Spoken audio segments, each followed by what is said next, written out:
Sludge Life. This is what my script for Sludge Life has looked like for the past few days. A name, crude in its execution, and devoid of any meaning, sitting alone on a digital graveyard of nothingness. Floating on my phone's notes or dangling ghoulishly on the header of a depressed Word document. Without context, the two words, Sludge Life, have no inherent value. Just two words unceremoniously smashed together, stuck together by some kind of grime or rotten tomato paste, giving me the internal visual of a cum-stained white sheet or two clowns making love on the table of a five-star restaurant.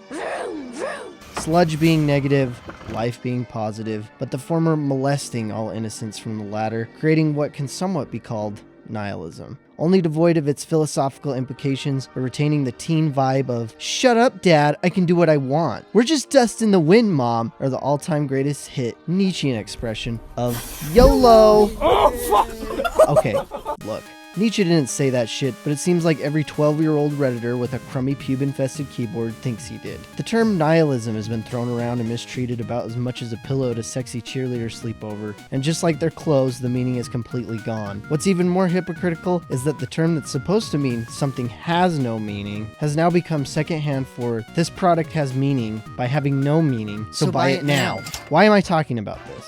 Because when encountering articles about Sludge Life, the term nihilism was in almost every single one. Journalists were quick to call it deep for its casual nihilism, whatever the fuck that's supposed to mean. The idea that life has no meaning, our morality is only backed by big institutions and social structures, and that there is no God or anything truly worth believing in, is not exactly everyday water cooler type talk. Maybe I'm forgetful, but I don't remember the episode of The Office where Dwight pulls out his damp birth certificate from a plate of Jell-O as Jim leans over and whispers in his ear, "You will die, no one will care, and you will be forgotten." But I'll stop there. I'm not going to pretend like I understand all the ins and outs of nihilism or what exactly it semantically stands for. I think I got 5 pages into Beyond Good and Evil before blood started to spew out of my mouth as my brain struggled to change from a smooth rubber ball to a shriveled raisin. All I really know is that Sludge Life seems to have the depth of a pissed-in kiddie pool. But while the urine may be shallow, I suppose that it does have some nutrients that a dehydrated journalist could suck out. The cel-shaded graphics are stellar, reminding me of being a young old lad playing some of my favorite Wii or GameCube games. I've always been a huge fan of cel shading with its abstract characters, always being able to provoke some kind of emotion that realistic games just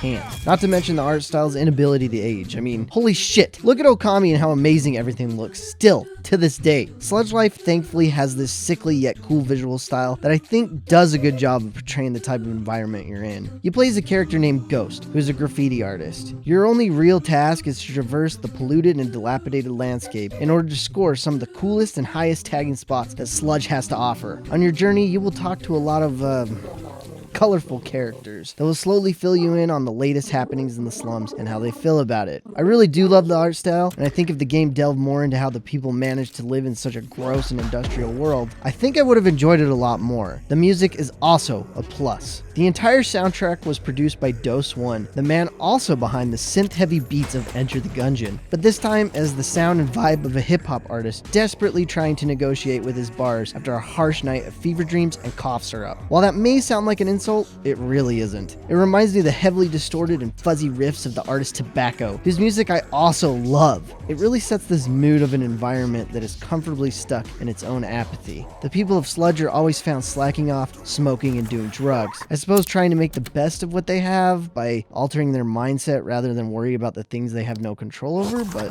that isn't really the case. While the aesthetic is cool and I found the presentation to be top notch, the more I played it, the more I hated it. Kind of like the first date with that chick at the gym. Yeah, she was fun for a few hours, but you soon realize that her dialogue tree only goes so far, and her constant need to update you on what's happening on her Insta quickly becomes annoying during the second dinner. Oh my god, I only look at it when I'm bored. Speaking of boredom, let's get into the mechanics. Sludge Life is one of the most bare-bone things I have ever played. If you've seen my review of Devotion, you'll know that I don't exactly hate the walking sim genre. I think if the story is good enough and the events are entertaining, I could walk all day. Not every experience needs to be drowning in mechanics for me to enjoy it. Unlike a lot of walking sims, Sludge Life isn't linear. The map is very open and somewhat similar to Breath of the Wild. You can go to any area of the map at any time you please. There's also some very light platforming. Now, this is where things get fucking dicey. I personally am heavily in favor of failure.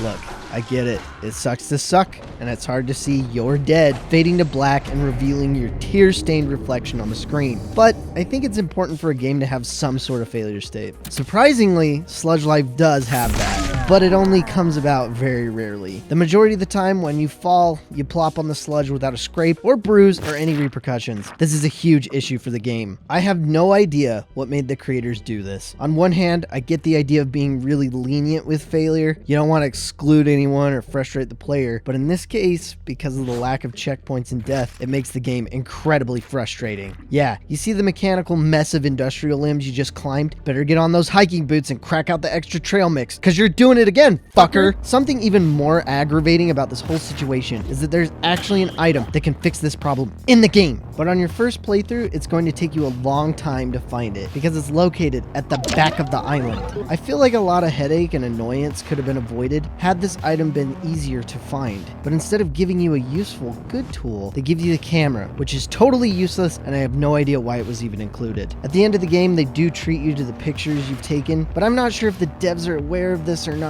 but I was there. I played the game, I experienced that shit. I took the fucking picture. Your game is only 3 hours long, I'm not that forgetful. The only person I could see being impressed by this mechanic is my goldfish, and that fucker's dead. I will admit that I do like the other items. A glider is always useful in open games like this, and the Vandal Eyes gets points for being really goofy and surreal. They could have easily just put the tagging spots on a map or put an arrow at the top of the screen, but having a jar of literal eyeballs pointing you in the right direction was either a rare stroke of genius or maybe the dab was hitting real hard that day. Tagging is really easy. You just walk up to the area and you click. While this is simple and isn't necessarily an issue, I do think that more could have been done with this mechanic. As it is now, the tagging spots serve as just an objective. Kind of like a collectible in an early Nintendo 64 game, except they aren't spread out enough. So the feeling of being awarded for your platforming skills is completely hollow. Another issue is it never feels like you're actually tagging anything. The mechanics just aren't there. This sort of goes into my primary issue with the game. I have no idea why it exists,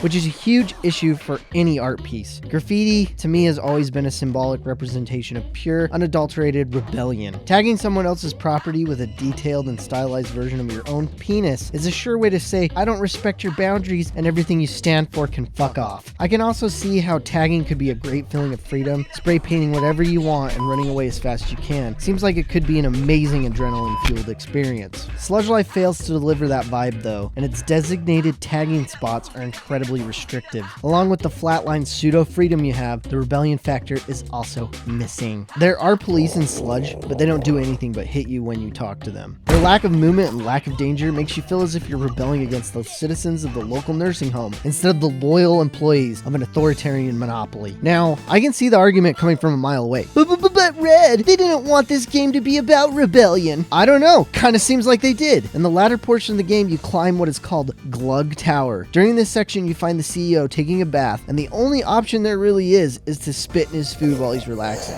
Another part of the game takes place right after, where you piss off of the tower. I'm assuming to show your disrespect for the company and their unethical practices. Now, I'm all for fighting the power in games. Putting yourself in the role of a rebel is a really good way to have fun in any work of fiction, but the game doesn't do enough to explain why the company is evil. Sure, the planet is covered in oil, but it's also named Sludge, which made me think that this was just a planet of grime. The animals seem okay, there aren't any dead corpses floating on the tar surface. Some people are even scuba diving in the sludge, making me wonder if this is just a part of their natural ecosystem. From the moment I booted up the game, I was hit in the face with the fact that this isn't reality, and until the game does something to show me the rules of the world, I'm not going to assume that it functions just like ours. The only other issue I see with the company is that their mascot Siggy is dead, which honestly seems like a freak accident. For some unknown reason, the residents of Sludge have all decided to go on strike. They claim that it's because of the death of Siggy, but with moments like this, someone should really handle that.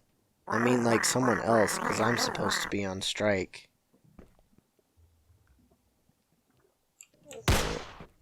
Okay. That never felt justified. I totally understand going on strike for unfair or unsafe working conditions, and in the real world, this has been used as a tool to create a more balanced workplace for employees. But in Sludge Life, it's never explained how Siggy's death is the company's fault. The only real explanation I could find was from an interview with the devs in 2020. Strikes are something we see a lot in reality, from those standing up to Amazon from worker mistreatment to teachers in the US wanting a fair wage. Why was the idea of strikes important to you to add in?